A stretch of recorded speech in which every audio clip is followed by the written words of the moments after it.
We're here on Capitol Hill to talk with members of Congress about how they stay healthy on the Hill. Let's find out how. We're here in the office of Congressman Ted Deutch. Congressman Deutch, thank you very much for talking with us today. You're welcome. My pleasure. You know, life on Capitol Hill is known for being stressful and not necessarily so healthy for all concerned, but I understand you've made some choices that are hopefully going to keep you healthy. I have, and I hope so. I adopted a plant-based diet. I've become a vegan, and I did it for a couple of reasons. One, I think like a lot of people who have gone down this path, I read a series of books, people then recommended other books and documentaries, and one thing led to another. I thought it might be something I wanted to try, and then I realized that in this lifestyle, this life that I have here, I tend to eat wherever there's food, and that usually meant giant handfuls of cheese cubes, which I finally realized was enough to try to give this a shot. And I have, and it's been great, and I feel great.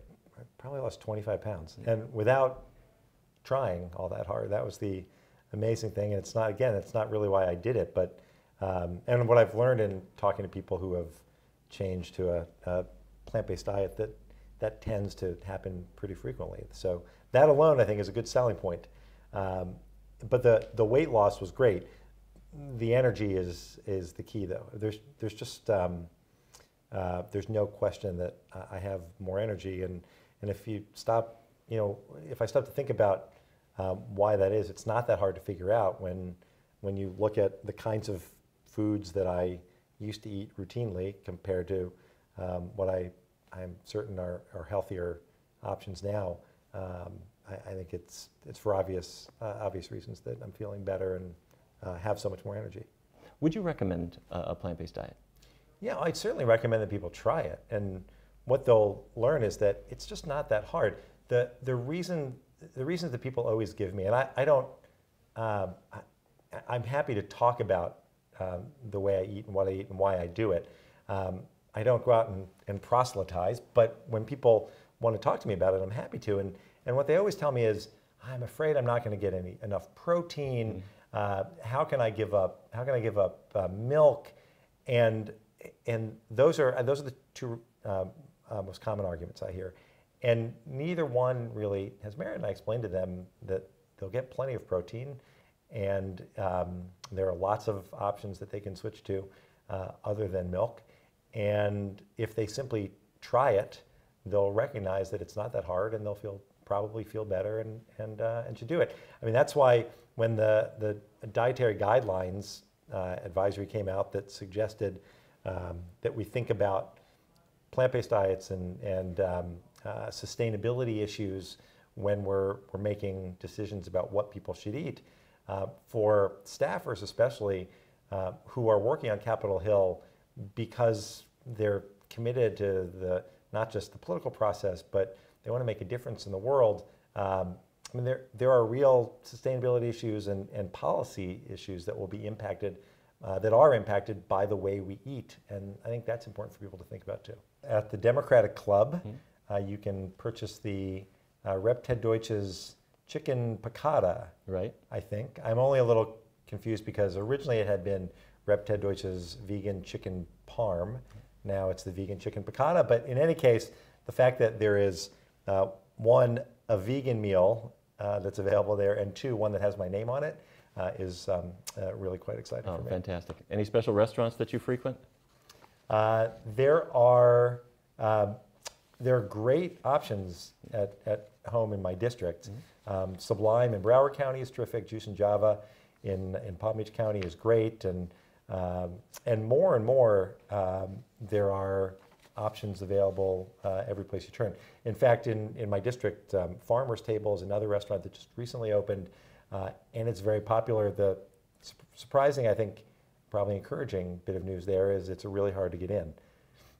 That is encouraging. Yeah. The world really is changing, isn't it? You must see it everywhere you go. I do. I mean, look, I serve in Congress. We're about to debate the child nutrition reauthorization, and it was 5 years ago that we passed the Healthy Hunger Free Kids Act, where we started talking about, in that debate and in that bill, ways to promote nutrition and healthy foods for kids.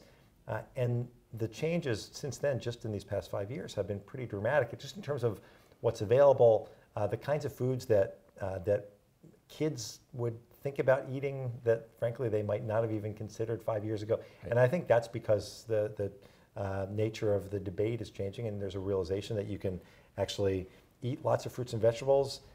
They taste good, in fact, better than the processed foods, and they're a whole lot healthier. You know, a lot of us are concerned about the health of kids, the youngest generation. They have more childhood obesity than was around when you and I were young. Do you see more things that we can do to help the next generation stay healthier? Are there things that we can do to help them to eat more healthfully, or to have more plant-based meals in schools, or something along those lines? Sure. There are, and we tried through some our efforts again 5 years ago to provide some additional healthy options in our schools. I try to visit school cafeterias at least once a year, just to see how the meals are changing there. We absolutely can change the way that people eat, but it starts with kids, and it starts by making better, healthier foods available to them. Sometimes the argument that I get back is that sometimes is that it's more expensive. Right. Longer term, from a policy perspective, the amount of money that we would be saving by teaching kids to eat healthy foods now and preventing obesity and diabetes and a whole host of diseases that are associated with all that weight gain. From a policy perspective, that's the view we ought to take. And I think that people on Capitol Hill are starting to understand that. How about doctors? Is there something that we can do so that doctors are maybe a little slower with the prescription pad and a little bit faster with the nutrition side of things? Well, I'll defer to you in large part in the conversations that you have with your colleagues, but here I know there's an effort on Capitol Hill through the Enrich Act to make sure that nutrition is a fundamental part of what's being taught in our medical schools. I think that kind of training, making sure that physicians understand the importance of nutrition, in addition to everything else that they're learning in the ways that they would otherwise treat people, that could go a long way, I think, toward changing the way a lot of issues are addressed. Great. Well, you look terrific. Thank you so much for being a wonderful role model for others to follow. I appreciate that. Thanks for your interest. Thanks. Thank you.